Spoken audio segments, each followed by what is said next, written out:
मेरा पहला सवाल तो यही है, क्या इससे भी बुरे दिन संसद में अब देखने पड़ेंगे? धक्का मुक्की तक अगर बात आ जाए, सिर फूट जाए, चोट लग जाए, दो लोग अस्पताल पहुंच जाए, दो सांसद, और फिर दोनों तरफ से पक्ष और विपक्ष दोनों एफआईआर दर्ज कर दें, इसके बाद कुछ बाकी रह जाता है। और इसके बीच में एक महिला सांसद का भी आरोप है। पहली बात तो ये कि ये आपके टीवी चैनल की जिम्मेदारी है, जिस तरह से आप अपनी बात शुरू कर रही हैं कि 3 विपक्ष, 1 सत्ता पक्ष, आपको 1 सत्ता पक्ष और 1 विपक्ष बैठाना चाहिए था, क्योंकि जाहिर सी बात है कि आप ये फिर आपके हिसाब से तो ये आप नाइंसाफी करेंगे सुधांशु के साथ, 3 लोग विपक्ष के बोलेंगे और वो अकेले बोलेंगे। तो ये आपके चैनल की जिम्मेदारी है, आपको ये काम ठीक करना चाहिए था कि 1 सत्ता पक्ष आप रखती हैं और 1 विपक्ष रखती। फिलहाल आपने जो सवाल पूछा है उसका जवाब मैं जरूर देना चाहूंगा। इससे बुरा दिन वाकई इस देश की संसद को नहीं देखना पड़ेगा कि जब भारत के गृह मंत्री बाबा साहब डॉक्टर भीमराव अंबेडकर, जिन्होंने भारत का संविधान लिखा, जिनकी पूजा होती है घर घर में, देश के वंचित, दलित, शोषित आदिवासियों के घर में करोड़ों लोग उनको अपना भगवान मानते हैं, आज ऐसे अंबेडकर का अपमान देश की संसद में हुआ। मेरे ख्याल से ऐसा दिन इस देश में आएगा, इसके बारे में कभी नहीं सोचा गया होगा। 75 साल जब संविधान के पूरे हो गए, भारत का वो संविधान जो सबको बराबरी का अधिकार देता है, भारत का वो संविधान जो सबको सीना चौड़ा करके सर उठा के जीने का हक देता है, भारत का वो संविधान जिसने समाज के वंचित वर्ग को आरक्षण की व्यवस्था दी, शिक्षा में समान अधिकार की बात की, आज उस संविधान के निर्माता बाबा साहब को सदन के अंदर देश के गृह मंत्री मजाक उड़ाते हैं उनका, कहते हैं अंबेडकर अंबेडकर अंबेडकर कहने का फैशन हो गया। हाँ, हमारे अंदर ये फैशन है, हम कह रहे हैं, आपके चैनल पे भी कह रहे हैं और बार बार भी कहेंगे, संसद पे भी और सड़क पे भी, अंबेडकर अंबेडकर अंबेडकर अंबेडकर, क्योंकि उस अंबेडकर का जो योगदान इस देश के लिए है वो अद्भुत है और उसको जब तक ये देश रहेगा तब तक उनका योगदान भुलाया नहीं जा सकता। अब बीजेपी किस मानसिकता से निकली है?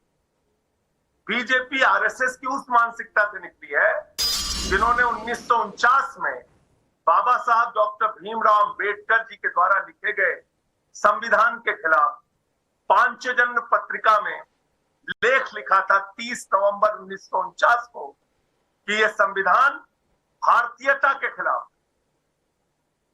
और जब उस संविधान को लेकर रामलीला मैदान में विरोध प्रदर्शन हुआ 11 दिसंबर 1949 में, तो बाबा साहब डॉक्टर भीमराव अंबेडकर के पुतले जलाए गए पूरे देश में, उनकी शव यात्रा निकाली गई आरएसएस के द्वारा। चलिए, ये मानसिकता से, उसी मानसिकता से बीजेपी निकली है और वो घृणा आज भी बीजेपी के मन में है, जो वो दूर नहीं कर पा रहे हैं।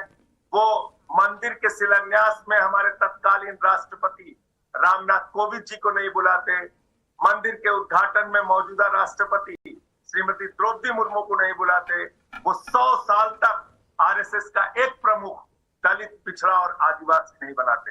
ये है। आपने बीजेपी के बारे में जो कहा, सुधांशु जी उस पर जवाब देंगे, लेकिन उम्मीद थी दर्शकों को और मुझे भी कि आज की घटना पे आप कुछ कहते। आपने नहीं कहा, क्यों नहीं कहा? सुधांशु जी, बहुत से आरोप संजय सिंह जी ने उठाए हैं, जवाब दीजिए। मैं इनके आरोपों का जवाब देने के साथ आज की घटना ही बताऊंगा। संजय सिंह जी ने कहा कि सदन के अंदर ऐसा बोला गया। संजय सिंह भी राज्यसभा के माननीय सांसद हैं। मैं पूछना चाहता हूं, जब अमित शाह जी ने बयान दिया तो आप में से किसी ने कोई आपत्ति दर्ज की? कोई प्रोटेस्ट किया? कोई नारेबाजी की? कोई बहिर्गमन किया? क्यों नहीं किया?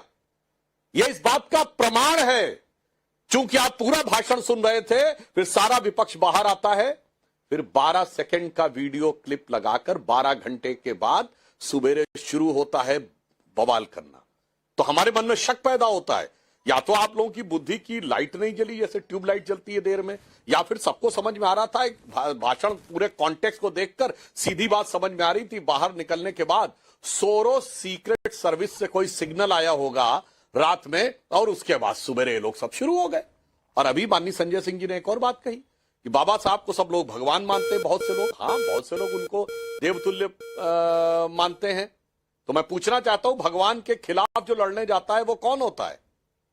शैतान होता है ना। अब मैं ये शब्द नहीं प्रयोग कर रहा हूं, भगवान के खिलाफ जो लड़ने जाता है वो शैतान ही होता है। तो कौन लड़ा था बाबा साहब के खिलाफ चुनाव में? और मैं ये भी दर्शकों को याद दिलाना चाहता हूं, विपक्ष के यही लोग अनर्गल मिथ्या आधारहीन बात करते हैं। मैं तथ्यों के आधार पर बोलना चाहता हूं। बाबा साहब का चुनाव north Mumbai Bombay city constituency से 3 जनवरी 1952 को हुआ और 14,000 मतों से वो हारे। 74,000 वोट इनवैलिड किए गए। बाबा साहब ने कहा कि ही वॉज शॉक्ड और उन्होंने रिट पिटीशन दायर की कि चुनाव को निरस्त किया जाए। 24 अप्रैल 1952 को भारत के चुनाव की पहली धांधली।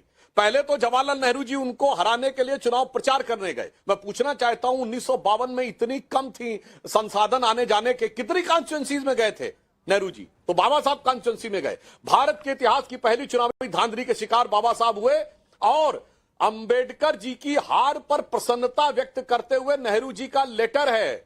मैं सारे विपक्षी सांसदों से कहता हूं, सुनिए।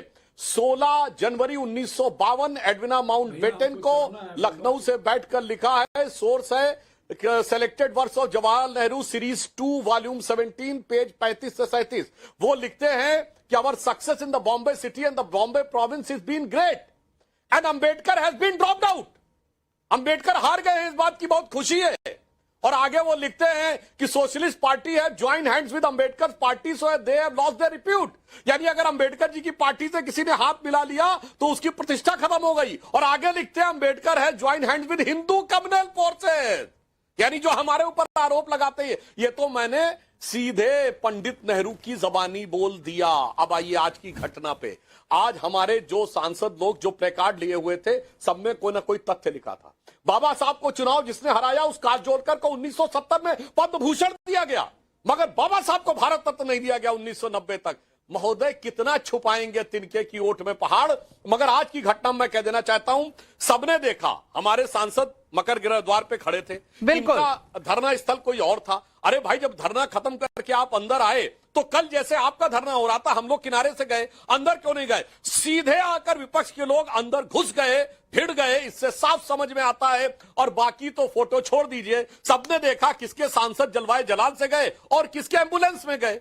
इसमें कोई किंतु परंतु की गुंजाइश नहीं। बरवे जी, तो साफ दिखाई पड़ता है किसका मकसद बवाल करना था, किसका मकसद तथ्यात्मक प्रदर्शन करना था।